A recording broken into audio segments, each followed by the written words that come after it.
മക്കളെ good evening all of U.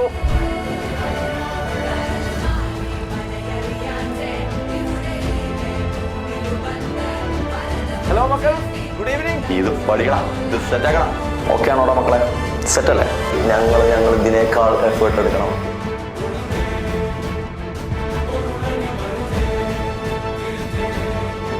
ഞങ്ങൾ effort എടുക്കും എന്ന് ഉറപ്പിക്കും മക്കളെ, എന്ന് ഉറപ്പിക്കും.